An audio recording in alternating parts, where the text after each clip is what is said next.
Entre Chalacos presenta.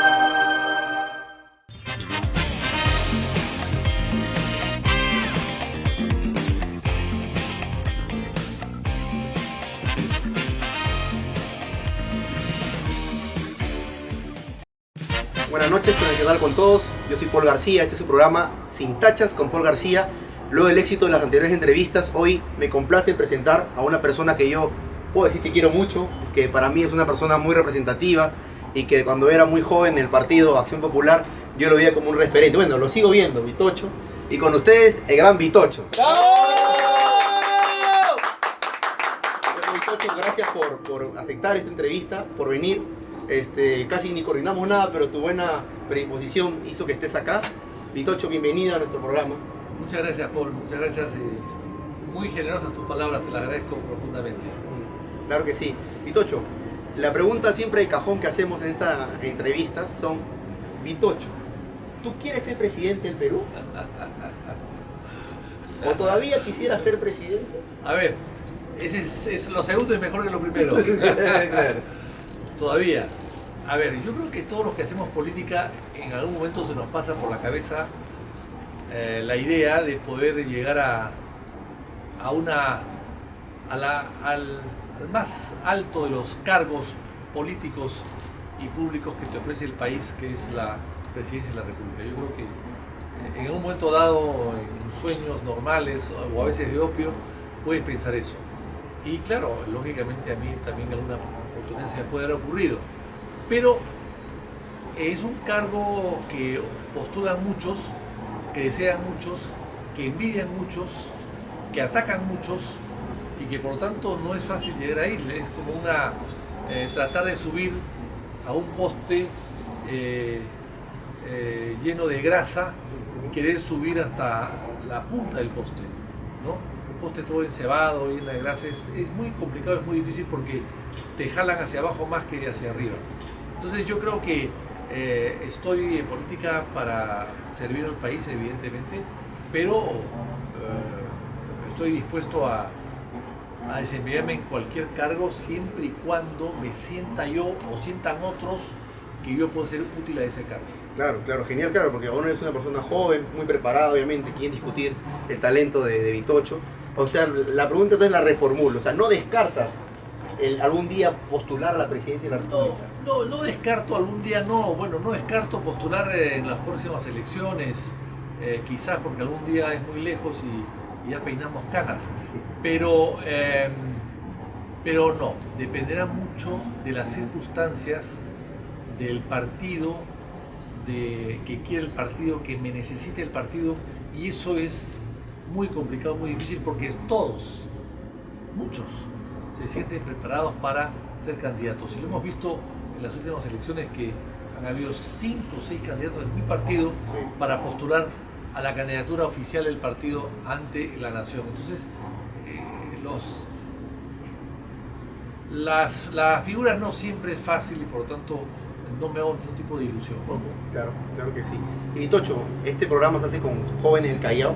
La pregunta es, cuando te dicen Callao, ¿qué es lo primero que se te viene a la cabeza? Dicen, oye, vamos al Callao, ¿qué pasa por tu cabeza? Bueno, de todo un poco, ¿no? Primero el 2 de mayo, primero el Real Felipe, la gente que murió en el Real Felipe durante la independencia, la emancipación, las revoluciones que partieron del Callao, los ataques de los piratas al Callao y los piratas nuevos y modernos, ¿no? Claro. Porque también hay piratas nuevos y modernos. Sí, claro. Se me ocurre la vía expresa del Callao, se me ocurre Curi, claro. Se me ocurre el aeropuerto Jorge Chávez, que hace poco, hoy o ayer, se ha inaugurado la segunda pista de aterrizaje después de 23 años de concesión y 18 de espera.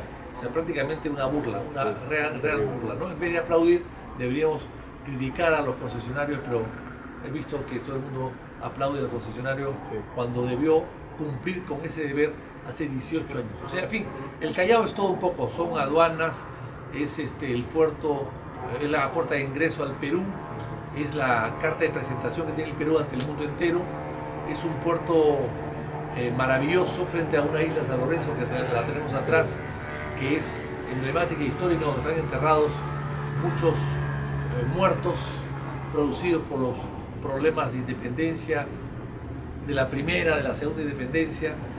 Me hace recordar la isla que está atrás, las prisiones de ilustres políticos como Belaúnde, que estuvo preso en el frontón, como mi abuelo Vicente Belaúnde, que estuvo preso en San Lorenzo, por Rafael Belaúnde, padre del arquitecto, que estuvo preso en San Lorenzo. O sea, hay mucho que recordar en el Callao, hay mucho que decir, pero siempre ligado a esta gran comunidad chalaca que siempre ha aportado mucho a la dignidad y a la nación peruana. Claro que sí. Hablando de San Lorenzo, ¿tú qué crees que se podría hacer con San Lorenzo? ¿Mantenerlo ahí como una isla ahora desierta y parte de las Fuerzas Armadas, que lo tenemos? ¿O podría ya darse una revolución de infraestructura en una isla que tiene 7 kilómetros cuadrados, ¿no? A lo largo y ancho? ¿O cómo lo ves tú? Mira, yo creo que la isla de San Lorenzo hay que urbanizarla. Hay que crear un distrito de San Lorenzo allí, hay que hacer un puente que hoy día se hace con cierta facilidad. No va a ser tan caro como el puente de Rusia a Crimea, que costó tanto dinero. No, es un puente que va a costar 50, 60, 70 millones de dólares, que lo puede asumir perfectamente el Callao con Lima, y se puede urbanizar perfectamente bien. Y yo colocaría ahí, por ejemplo, parte de la isla puede ser residencias con cierta exclusividad o residencias populares, finalmente, lo que sea más conveniente para el Callao. Pero también yo colocaría en esa isla todo lo que es diversión, por ejemplo, todos los casinos, mudarlos a la isla de San Lorenzo, que no haya casinos en ninguna parte del Perú, solamente en la isla de San Lorenzo, que sea una especie de Atlantic City o de Las Vegas. Claro, Las Vegas, ¿no? el Callao. Para no estar repartiendo este tipo de juegos que son viciosos, que crean vicio o adicción en cualquier parte del Perú o de Lima o del Callao, sino todo concentrarlo allá. Y siendo una isla hay un control perfectamente bien seguro de los que entran y los que salen. Así que yo creo que esa isla, en poder de la Marina, se pierde mucho dinero, se pierde mucho tiempo, se malprecia una isla que es fundamental, que tiene lindas playas además, se podrían hacer playas públicas.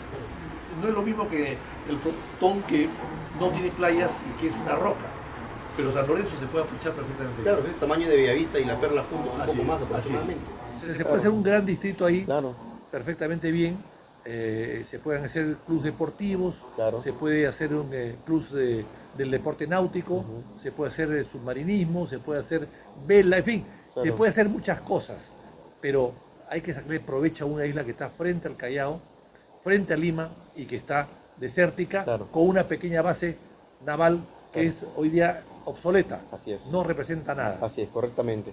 Bueno, Vitocho, siempre tú hablas de gobiernos locales, regionales. La pregunta es, ¿por qué Vitocho no se ha animado hasta ahorita, no sé, a ser un alcalde, un gobernador? O sea, ¿qué no te ha motivado? Sería la pregunta. Bueno, yo me hubiese gustado ser alcalde porque me gusta ejecutar. Yo soy un hombre de ejecución, soy un hombre de acción. Me hubiese gustado ser siempre alcalde y poder hacer algo, porque además manejas presupuesto. El Congreso no manejas presupuesto, manejas influencias, pero no presupuesto. Influencias que te sirven para ganar comisiones indebidas, pero no manejas presupuesto. A mí me hubiese gustado ser alcalde, sí, porque soy un ejecutivo, he sido ejecutivo en varias empresas privadas, familiares, y me he ido bien, así que yo podría ser perfectamente bien. Lo que pasa es que ya ha pasado mucho tiempo y el entusiasmo que tenía pues a los 20 años ya no tengo a los 50, 60 o los 70, ya ese entusiasmo se va perdiendo. Y finalmente hay que recordar que un alcalde, cuando acaba su gestión, es sujeto a muchos procesos judiciales, por cualquier cosa. Algún vecino se molesta por algo y enjuicia al alcalde. Entonces, los alcaldes son sujetos pasivos de procesos judiciales siempre. Algunos puede haber con razón, evidentemente, porque han cometido algún tipo de defalco o de cohecho o de colusión, en fin, algún tipo de manejo indebido del presupuesto de la municipalidad. Pero por lo demás, aparte de eso, aunque hagas bien las cosas, siempre habrá un vecino que te eche la culpa de que en su parque pues hay en su vecindario, en su parque pues hay un perro que destroza las plantas, Claro. o un vecino que emisiona en el parque, en fin, siempre habrá algún motivo para iniciar un juicio contra ti. Y eso evidentemente después de muchos años es algo que no me gustaría que me pasara. Claro, claro, sí. Mi Tocho, yo cuando era joven, pues yo tengo 32 años, yo veía las entrevistas, ¿no? Y aparte que mi inclinación Acción Popular fue porque había tus entrevistas, Sí. y yo te preguntaría, hoy en día, ¿quién es el líder de Acción Popular? Belaúnde, siempre. Belaúnde siempre es un líder indiscutible que del más allá nos guía a todos, ¿no? A todos los que lo conocimos y a los que no han conocido a Belaúnde, porque claro, murió hace 20 años, está su obra, Claro. está su pensamiento, están sus discursos, están sus libros, están sus memorias anuales de la obra que hacía en su gobierno, que están publicadas, ¿no? Sus memorias de la obra del gobierno de cada año, pues son 10, más o menos 10 memorias de las obras que ha hecho. Bueno, y ahí está la manera de poder interpretarlo. Tiene también un libro sobre su pensamiento hecho por Chirino Soto, que se llama Conversaciones con Belaúnde. Hay un libro que yo escribí sobre los ministros de Belaúnde, que son 500 páginas donde todos los ministros de su gobierno con sus obras. O sea, hay manera de conocer a Belaúnde sin haberlo conocido. Claro. Pero pareciera que algunos líderes hoy no hacen ningún esfuerzo por conocer a Belaúnde, sabiendo que físicamente ya no lo pueden conocer. Claro. Pero entonces, ¿tú crees en que los partidos deberían tener un caudillo? Mira, yo creo que los partidos tienen que tener ideas básicas, ¿no? Tienen que tener ejemplos, tienen que tener líderes emblemáticos para seguir esa ruta, ¿no? Todos los partidos lo tienen. En el caso nuestro tenemos a Belaúnde, por suerte, tenemos a Paniagua, tenemos a Violeta Correa, que fue una lideresa de las mujeres, Algo Landini, que ya también se fue. Hay mucha gente que ya se ha ido, pero quedan personas todavía presentes. Velarde Espía, que es uno de ellos, que construyó un plan de viviendas maravilloso en el Perú, más de 500.000 viviendas. Está Díaz Orihuela, que también fue senador y conoce mucho del partido y del Perú y de Arequipa, su región. En fin, todavía hay líderes importantes de cierta edad que pueden perfectamente bien contar y enseñarnos el camino que debemos seguir. El Perú es una gran escuela y Acción Popular es una gran centro de enseñanza. En esta escuela del Perú, entra magna escuela o inmensamente grande escuela, pero la escuela chica nuestra es nuestro partido, y por lo tanto me parece que tenemos la oportunidad de, con toda la obra que se ha hecho, con todo el pensamiento que hay vigente aún todavía, necesitamos caminar sin necesidad de que haya una persona que atrás nos diga qué tenemos que hacer. Claro, o sea, es un poco cambiar el paradigma, ¿no? Porque ya hace muchos años, partidos que se crean tienen un líder representativo, ¿no? La Pepe Acuña, la R con Rafael López Aliaga. Claro, hay gente que vive, hay gente que ya no vive, pero estoy seguro que en el APRA y la Torre sigue siendo un referente. Claro. En el PPC, Bedoya Reyes sigue siendo un referente. Claro. Entonces son partidos que tienen referencias de gente que además no ha estado cuestionada, porque no hemos compartido ideas con Aya ni con Bedoya muchas veces, pero nadie puede negar que fueron líderes auténticos, no vinculados a la corrupción en sus partidos, y que fundaron partidos que hasta el día de hoy subsisten, ¿no? Claro. Mira, hasta el año, bueno, hasta hace 2 años, la reserva moral era el pecho inflado de Acción Popular. Si te lo han preguntado de repente, Sí, sí. los niños, ¿cómo Bueno, un grupito han puede manchar dañado- una historia? tan Han grande? dañado la imagen del partido, evidentemente, los niños, ¿no? Claro. Por intereses personales, mezquinos, por afán de lucrar, por no haber entendido la política como un servicio al país y no una manera de escalar social e económicamente. Entonces yo creo que todo eso influencia, pero estoy seguro que 10 niños, 8, 10 o 12, lo que sean, no van a poder enlodar a un partido que tiene 250.000 militantes y 66 años de historia. Claro que sí. Y Tocho, una pregunta. ¿Tú tienes enemigos políticos? Supongo que sí. Pero que tú los Pero consideres. tus supongo que enemigos. sí, pero debo tener. Supongo que sí. Adversarios tengo muchos. Enemigos, Bueno, dependerá un poco de ellos, ¿no? Yo no tengo enemigos, yo no tengo ningún enemigo por cuestiones políticas. ¿Alex Curi no es tu enemigo? No. Y yo combatí la obra que él dejó, mal estructurada, mal hecha, mal negociada, que fue la Vía Expresa del Callao. Pero no es mi enemigo, no lo considero mi enemigo. Él quizás lo ves, lo saludas, ¿no? Sí, y quizás él sí. Pero yo no lo considero enemigo. Yo no lo he combatido como persona natural. Claro. No lo he combatido como Alex Curi. Eso a mí me tiene sin cuidado. Yo he combatido lo que él hizo, la obra que quiso hacer y que no pudo hacer. Y que estaba llena de irregularidades. Tan es así de que al final la justicia determinó que sí había irregularidades. O sea, no es mi enemigo. Yo por lo menos no lo considero mi enemigo. Y si lo veo, lo saludo. No podré ser amigo de él nunca. Probablemente nunca. Porque ha habido este antecedente, pero no tengo ningún problema en saludarlo. Claro, qué bueno. Hace unas semanas entrevistamos también a Curi y le hicimos la misma pregunta. ¿No? ¿Tienes enemigos? No tengo. Y me dijo que tampoco tiene un tipo de rencor, y lo mismo me respondió, ¿no? Eso es muy interesante.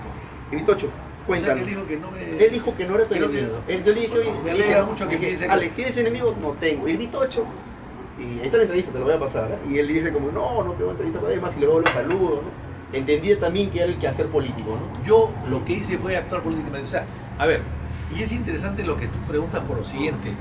Yo he combatido a muchas personas y a muchas causas, más que personas, que vinculadas a las personas que han cometido irregularidades en el país.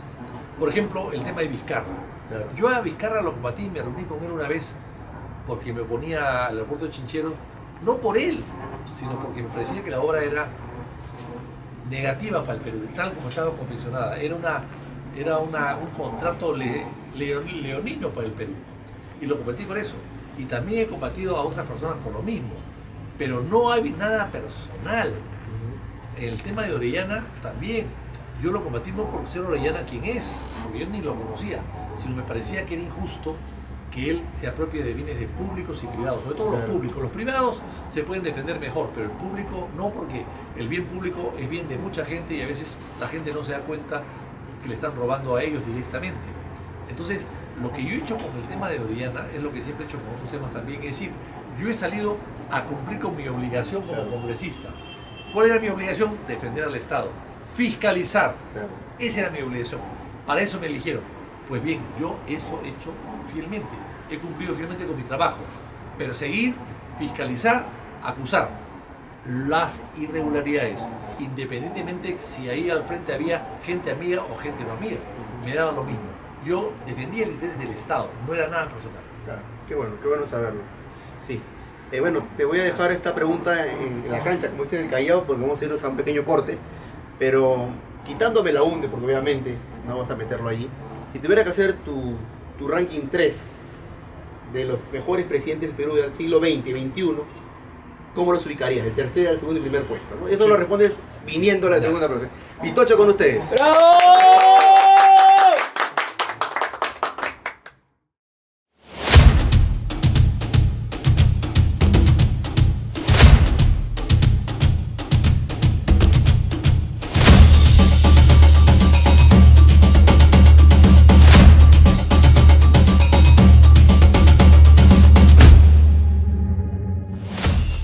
Hola, ¿qué tal? Les saluda Yair Franco y soy el entrenador de la Academia Franco Gol.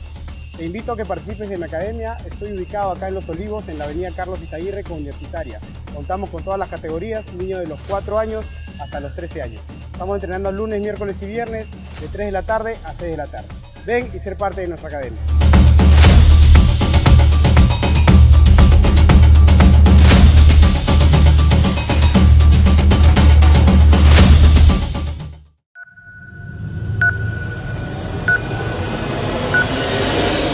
Avagón, la empresa de transporte que cuenta con una flota de autobuses modernos, seguros y personal altamente capacitado. Porque seremos parte de tu día a día. Queremos brindarte el mejor servicio. Es por eso que te daremos lo mejor de nosotros.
estamos con Vitocho aquí, le hicimos la pregunta.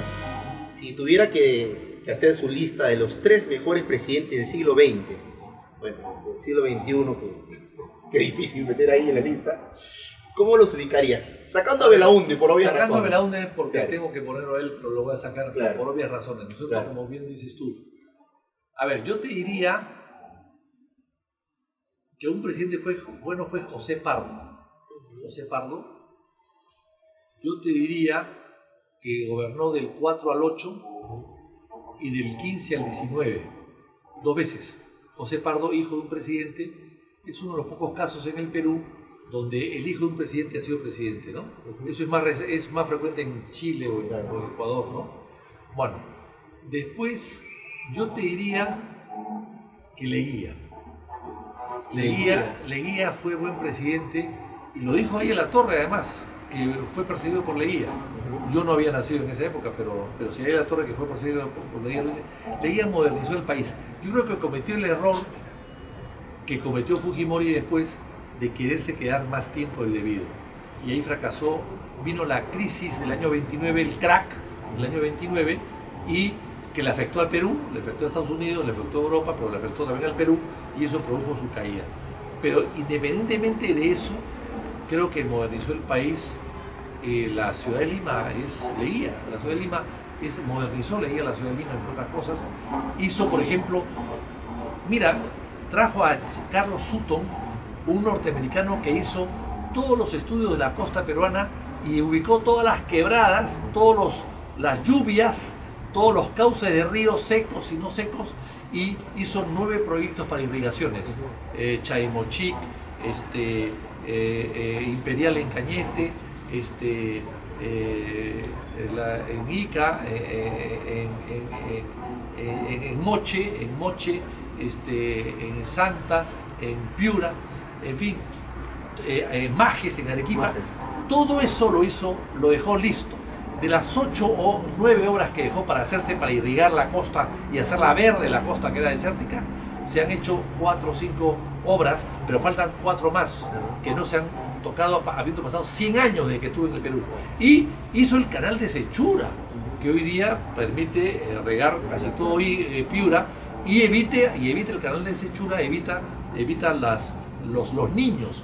O sea, si se hubiese seguido con la obra planteada y programada de este señor Sutton, Lima o el Perú no hubiese sufrido lo que ha sufrido con los niños del año 82, del año 17, del año 97, etc. Entonces yo creo que en ese sentido Leguía tuvo alguna visión, pero cometió el error de quererse quedar ya modificó la constitución para quedarse, pero una vez que se quedó ya quería quedarse y dormir el sueño eterno en Palacio de Gobierno, pero el sueño eterno lo sufrió acá en La Perla, donde murió en La Perla, en el Hospital Naval de La Perla el año 31.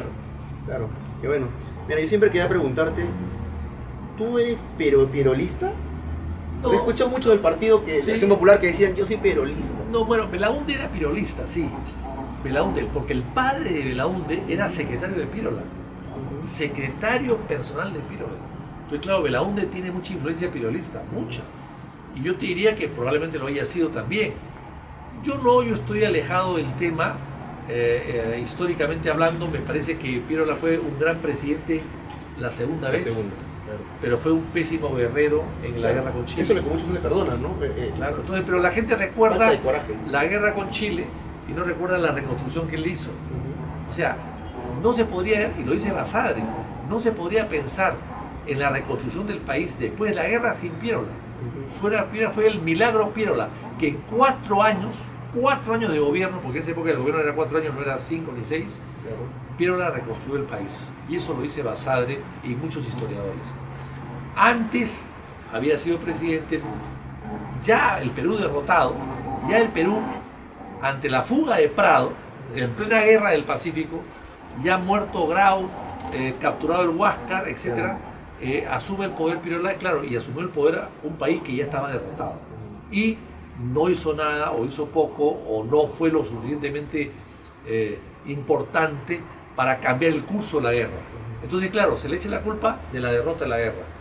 Pero lo que no se sabe es que él agarró el gobierno ya un gobierno con un presidente que huye, por cobarde, por ladrón, huye del campo de batalla, siendo general del ejército, deja sus tropas y se va al extranjero a buscar, entre comillas, armas, y bueno, y no trae ninguna arma, por supuesto, ni una pistola, y Pirola asume el poder en ese momento en una situación muy delicada. El vicepresidente era un anciano, no podía gobernar, estaba enfermo, encerrado en su casa, y Pirola asume el poder. Creo que fue muy valiente en asumir el poder. Yo, en su caso, no lo hubiese asumido porque el país estaba ya derrotado, pero él lo asumió y perdió Lima en las dos batallas de San Juan y de Miraflores, y a partir de ahí pues ya cayó en desgracia. Pero claro, eso es algo que mucha gente critica. Pero dejando esa parte controversial, Claro, segunda parte. tomando la segunda parte, podemos decir que Pirola fue un extraordinario gobernante que reconstruyó el país. Justamente lo contrario a Cáceres. Claro. El mariscal Cáceres fue un gran soldado de Claro, la guerra, claro. pero cuando gobernó fue Sí. pésimo. Claro. El gobierno de Cáceres, después de la guerra, fue peor que el gobierno de García, su primer gobierno. Claro. Peor. Yo recuerdo que en la universidad yo tenía una profesora, Margarita Guerra, le mando mis saludos, Claro. que yo hablaba con ella y decíamos, ¿no? Yo lo que leía, qué ingrato es el Perú, ¿no?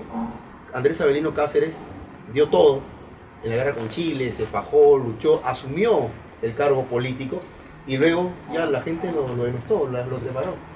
Sí, bueno, Margarita Guerra es muy pradista, ¿no? Ella cree que Prado cometió un error en la guerra y para mí fue una deserción. Ella es más generosa porque es amigo de los descendientes de Prado, ¿no? Pero lo que yo quiero decir es que la guerra, yo estuve una vez con Pablo Macera, el gran historiador, y le dije, ¿por qué yo he podido escribir un libro sobre la guerra, sobre Prado, y la deserción y los robos que se cometieron en su momento? ¿Y por qué no ustedes, los historiadores, no han hecho nada? Yo no soy historiador, Claro. yo he escrito una El historia, expediente. el expediente de Prado, una historia muy documentada, pero ustedes, ¿por qué no lo hicieron? Me considero una cosa curiosa, me dijo, la guerra fue traumática para los peruanos, y los historiadores peruanos no nos atrevimos a destapar esa vida de grillos que era la guerra. Claro. Entonces cuando le dije, bueno, pero Basadre ha escrito sobre eso. Claro. Y Basadre, ¿por qué no lo dijo? Mire, me dijo, Basadre me comentó a mí lo siguiente, siendo él discípulo de Basadre y un hombre cercano a Basadre, me dijo lo siguiente, Basadre dijo lo siguiente, si yo escribo, pues si hubiese escrito todo lo que sé de la guerra, el Perú no lo hubiese aguantado. Wow. O sea, fue catastrófico. Muy duro, ¿ah? Muy duro. Bueno, le dije, yo creo que han pasado 100 años, 150 años, 120 años y yo creo que el Perú sí aguanta que yo diga que el presidente del Perú en plena guerra era un desertor, era un traidor, era un ladrón y se fue para cuidar su fortuna que tenía en Chile y no en el Perú. Bueno, eso fue lo que pasó. Entonces yo creo que Pirola hizo mucho en su segundo gobierno, que hay que felicitar, no hay que felicitar, más bien criticarlo por su actuación en la guerra, y en el caso de Cáceres es justamente al revés, fue un gran héroe, salvó la dignidad nacional en Huamachuco y en toda la campaña de la Breña, pero fue un pésimo gobernante y al final fue derrocado por el propio Pirola. Pirola, claro. O sea, ¿estás convencido de que fue un pésimo gobernante? Pues, no, es que se destruyó la moneda y entregó todas las aduanas y las finanzas a la Casa Grace. Él firmó el contrato de Grace y le entregó por 66 años el ferrocarril central, que era la gran obra del Perú, a la Casa Grace.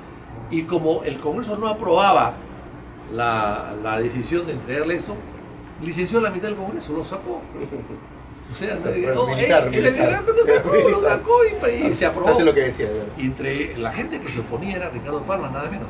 O sea que yo creo que sí, cada cual hay que reconocerlo en lo que es. Claro. Pirola en su segundo gobierno, Cáceres en la guerra como un gran soldado. Como un sargento, claro que sí. Y después, pero además Basadre decía,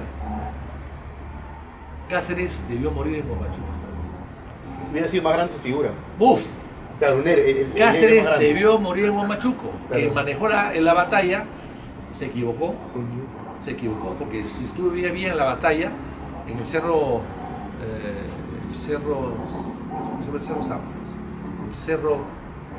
Sacrón o algo así, es un cerro que es famoso al lado de Huamachuco. En el cerro él adelantó mucho las fuerzas, se alejó de las baterías y se quedaron sin armamento, no podían restablecerse, no podían abastecerse de las armas. Entonces, cuando los chilenos se han dado cuenta que estaban huyendo, han regresado y han atacado a los peruanos y no podían defenderse porque estaban sin municiones y los acribillaron. Se debió ganar Huamachuco y se perdió.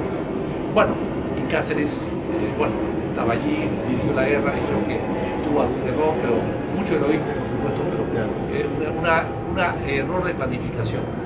Pero dice Basadre que si hubiese muerto en Huamachuco, Cáceres sería la figura. Un héroe más grande que Grau y que Bolognesi. Porque ahorita hay bastantes seguidores, ¿no? Ahí está el grupo de los... Sí, pero no es más Grau, no es más grande que Grau y que Bolognesi. Claro. Que ¿Por su gobierno o por no haber muerto? O sea, yo creo, a ver, qué buena pregunta. Claro.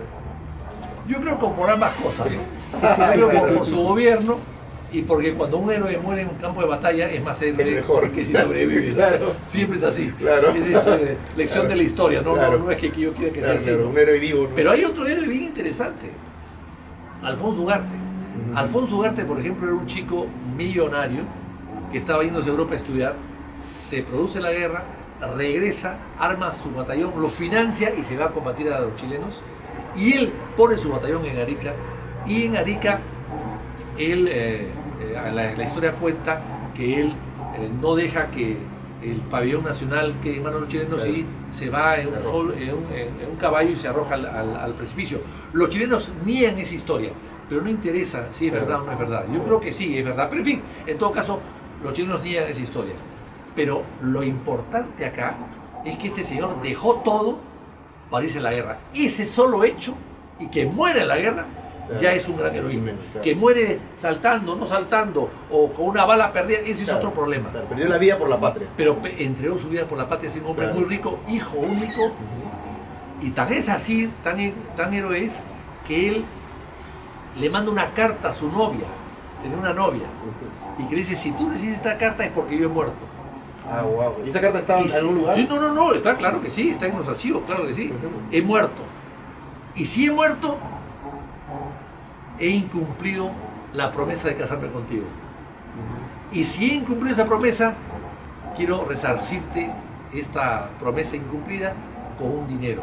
Y le deja 2.000, 3.000 libras peruanas de herencia para cubrir su falta de promesa de no haber podido casarse con ella porque muere. Claro. O sea, le deja una herencia a su novia. O sea, es una carta preciosa de un gran romanticismo del siglo XIX. Entonces, Alfonso Ugarte yo creo que es un gran héroe, claro. Pero claro, le da más importancia pues a otros que a Alfonso Ugarte, y me parece que es injusto, ¿no? Claro que sí, claro que sí. Y luego ya con el paso del tiempo, se podría decir que la historia embellece al cuestionado. Podríamos decir, quiero hacer esa pregunta compleja o concreta. Cuando pasen los años, por ejemplo, con el perdón de los apristas, la gente puede decir en 100 años, Alan García en su gobierno fue un gran presidente. O sea, la historia embellece o mejora la imagen. Yo sí, y la empeora también, ¿no? O la empeora, claro. Sí, yo creo que Alan García va a ser juzgado mejor por la historia que lo que es juzgado hoy día presente, ¿no? Claro. Porque si bien es cierto, su gobierno fue un desastre el primero, sí, el segundo no lo fue tanto. Claro. Y él tuvo una personalidad muy interesante porque era un buen orador, un hombre muy culto, muy inteligente, e hizo algunas cosas interesantes. Por ejemplo, la Alianza del Pacífico, entre otras cosas. Por ejemplo, el tema de La Haya, llevó a Chile a La Haya. O sea, tuvo una serie de actitudes que no las tuvo otros. Pero que dice que redujo la pobreza. Redujo la pobreza, es cierto, es cierto que todo eso es verdad. Los índices económicos del país mejoraron muchísimo con Alan García. Pero claro, también hay que decir, claro, el contexto mundial, que ¿no? el contexto lo ayudó. China también estaba el contexto lo ayudó. China creció 8 o 10%, claro, y el Perú crecía 7%. Claro. El Perú con García creció en el 4.º lugar, después de China, de la India, Singapur y el Perú. El 4.º lugar en el mundo en crecimiento de promedio. Bueno, pues eso es un gran mérito, pero también hay que reconocer que la circunstancia lo ayudó. Como también ayudó a Odría el crecimiento de los minerales en los años 50. En los años 50, Odría pudo hacer mucha obra en el Estadio Nacional, las unidades escolares, los conjuntos residenciales, etc. Mucho dinero invirtió Odría porque había dinero, porque el Perú con los minerales se fue arriba, porque la guerra de Corea revaluó todo el sistema minero del mundo y el Perú era un país minero, siempre lo ha sido. Entonces, Odría tuvo dinero y recursos. O sea, evidentemente, lo que está afuera ayuda a lo que está dentro. Pero eso no significa de que no haya que reconocer también Claro. dentro de lo que se ha hecho, ¿no? Claro. Y para la última pregunta, para combinar con la parte histórica y ya ir para el cierre del programa, yo me he informado mucho sobre bastantes corrientes, empezando desde Velasco Alvarado, que planteaban la idea de recuperar Arica, Tarapacá e Iquique. ¿Qué opinión te merece eso? A ver, Algún día recuperarlo, ¿no? no, yo creo que sería absurdo. Tarapacá se entregó totalmente, Claro. definitivamente. Arica, el único interés de Arica es ser el puerto de Bolivia, porque no tiene un interés, no tiene tierra de cultivo alrededor, tiene una bahía bonita, la bahía del Alacrán, con su isla al frente, el Alacrán, pero está a 450 kilómetros de desierto de la ciudad más próxima, que es Iquique. En realidad, Arica depende mucho de Tacna. Tacna es la despensa de Arica. Y es como dividir el Callao de Lima. Claro. Es decir, lo que se hizo fue una cosa producto de la guerra, por imposición militar, ¿no? Se dividió Arica de Tacna, como si hoy día dividísemos el Callao de Lima. El Callao es el mar de Lima, el Callao es la playa de Lima, el Callao es el puerto de Lima. Pues bien, a Tacna se le quitó el puerto, la playa, pero Tacna tiene un valle, finalmente, no es muy grande, pero es un valle suficiente para alimentar a Arica, y Arica es una isla en el desierto que depende mucho de Chile. A Chile le cuesta mucho, pero ellos quisieron quedarse con Arica para tener la llave de entrada a Bolivia, porque el ferrocarril y la carretera de Arica a La Paz es en línea recta y es mucho más cerca de Arica a La Paz que de Hilo a La Paz o de Tacna a La Paz. Claro. Entonces, sí, se perdió, es una pena, pero hoy día, después de 120 años, Arica es totalmente chilena. Yo estaba allí y bueno, ¿qué vas a recuperar? ¿A chilenos? Claro. Bueno, no creo que tenga mucho sentido, ¿no? Claro. Y Tocho, ya llegando a la parte final del programa, acá también muchos jóvenes, principalmente del Callao y de otras partes también de Lima. En TikTok hemos tenido la última vez como 55.000. Está mi cámara, que entenderás que no soy entrevistador, son conversaciones políticas, si me equivoco de cámara. ¿Tú qué identificas en un joven, como buen ojo de político de años y que ha aprendido mucho, cuando dices este joven tiene pasta, tiene madera? ¿Qué son las cosas que tú le tienes que ver? Decir, él puede llegar. No, interés por la cultura política, interés por la historia, interés por la geografía, porque no puede haber un político que no conozca de geografía y algo de historia, ¿no? Algo o mucho de historia, ¿no? La historia te ayuda mucho a entender el pasado y a proyectarte hacia el futuro y saber lo que puedes hacer en el presente. La historia te ayuda mucho, es la madre de todas las ciencias. Y un político que tenga interés social, interés por los problemas del país, por solucionar las debilidades de nuestra sociedad, por solucionar o aportar algo a las necesidades primordiales de la sociedad peruana, a sufrir o que se le afecte o la pobreza que ve la gente o cuando ve a una persona que no tiene posibilidades de salir adelante porque no tiene ni salud, ni educación, ni agua. Bueno, pues si una persona tiene esas inquietudes y no vive de espaldas a la realidad, tiene pasta de política. Claro. Y las capacidades políticas se adquieren. Por supuesto, toda la experiencia se adquiere. Hemos visto cómo hay personas que entran al Parlamento dudando de lo que dice, tartamudeando, y al final de su periodo parlamentario son buenos oradores y buenos comunicadores. O sea, se aprende, todo se aprende finalmente. El asunto es que tengan base y vocación de servicio, porque hay gente que tiene vocación para servirse a sí mismo, hay gente que tiene vocación para servir solamente a su familia, a su esposa, a sus hijos y a nadie más, o a sus padres. Pero si tú tienes vocación de servicio a la comunidad, evidentemente es una manera de hacer política y participar en la política. Claro. Dos últimas preguntas. ¿Este es el peor congreso de la historia? De la que has visto, ¿no? Claro. Bueno, de los que yo he visto, sí. A pesar de que Han hecho 2 o 3 cosas interesantes, pero en general lo que han hecho con la mano derecha bien lo han destruido rápidamente con la izquierda. Han separado como a 5, Sí. han denunciado a otros han fugados. Los blindan a Los todos. blindan a todos. Hay un parlamentario que ha violado a una Sí. trabajadora en su despacho. Claro. Eso es inédito. La presidenta de la Comisión de Ética cobrando cupos de trabajo. Bueno, Vitocho, siempre terminamos esta entrevista con un ping-pong. ¿Qué es ping-pong? Te decimos una palabra o 2 palabras y tú respondes con lo primero que se tenga a la mente, sin explicación alguna, ¿no? A ver, empezamos con la palabra acción popular. Muy querida, Muy querido. Adelanto de elecciones. necesario, Martín Vizcarra, desastroso, El Callao, con futuro, Fernando Belaúnde, líder, Dina Boluarte. suplente, Y finalmente, elecciones 2026. muy lejos. Muy lejos. Bueno, muchísimas gracias, Vitocho. Ha sido una conversación muy buena. Estoy muy agradecido por esta oportunidad, Vitocho. Esperamos mucho que sigas en la política, que sigas presente dando esta doctrina política, esta cátedra política que hoy en día hace falta, ¿no? Vemos congresistas que no saben ni siquiera por qué han llegado, ¿no? Simplemente llenaron su ficha de inscripción y el lápiz llegó y ganaron, y le tocaron la puerta, ganaste. Entonces yo estoy muy convencido que el Perú puede seguir saliendo adelante, pero teniendo referentes que han pasado por la historia, han logrado éxito y sobre todo que han tenido una imagen intachable. Gracias, Vitocho, por esta oportunidad. Tu Gracias. mensaje final, aquí. Bueno, gracias, nada más. Muchas gracias a ustedes.